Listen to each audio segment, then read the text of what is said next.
পাদে পাদুনটি শুনে ভাগ্যবতী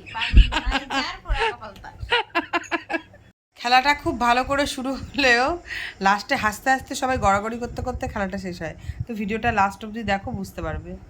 খেলা শুরু করেছো দিদনের সাথে। এই দেখো, আমরাও কিন্তু ছোটবেলায় এই খেলাগুলো খেলেছিলাম বাবা মার পায়ে। এখন কিন্তু ওদের পালা। আমার ছেলে খুবই চঞ্চল, খুবই দুষ্টু। এই দেখো কিভাবে লাফালাফি করা যাবে, ওটাই ওর প্ল্যানিং। তাই তোমাদের সাথে একটু ক্লিপটা শেয়ার করে। এই দেখো একটা দুষ্টুমি করছে। এবার আমি ওদের সাথে জয়েন হয়ে যাবো খেলাতে। তো অর্ঘ্য এখন একটা খেলা খেলবে, সেটা আমাদেরকেও শেখাচ্ছে। তোমাদের বাড়ি বাচ্চারা এরকম করে কি? দেখো খেলা দেখাও তো বাবা, কি দেখাবা? হাত দিতে বলছে, এই হাত দিলাম, এই যে হ্যাঁ এরকম। আর তুমি একটা এইখানে হাত দাও, এইখানে। এই যে একজনের হাতের উপরে আরেকজনের হাত দিতে বলছে, এটা নাকি খেলা হবে। চলো খেলি। হ্যাঁ, এটা আবার কি খেলা হইলো? এবার এই হাতটা তুমি নিচের হাতটা সরাই উপরে দিবা। একজনের উপরে একজন, একজনের উপরে একজন। ব্যায়াম হইল। তারপরে আমার হাতটা সরাই আমি আবার তোমার উপরে দিব। হাত ভাঙো কেন? লুলার মতো করতেছে। আমার মা লুলার মতো করতেছে, হাতের উপরে হাত দিতে বলছে, হাত নিয়েই পড়ে আছে ওইভাবে।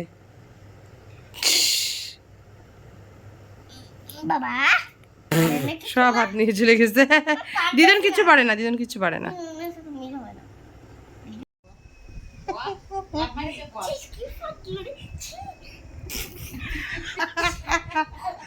ও মানে কে যে পাদ দিল, পাদের বলে গন্ধ, পাদের গন্ধ বলে আমার পাছার কিনে আসছে। আসলে পাটটা তো আমিই দিছি। মুখটা দেখা ওটা,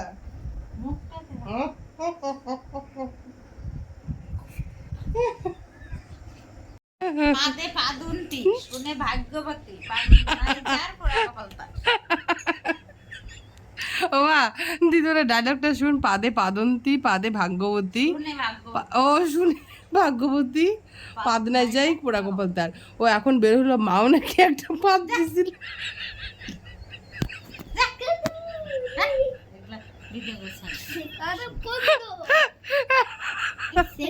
আমার তো মনে হচ্ছে অর্ঘ্য দিছিল একটা।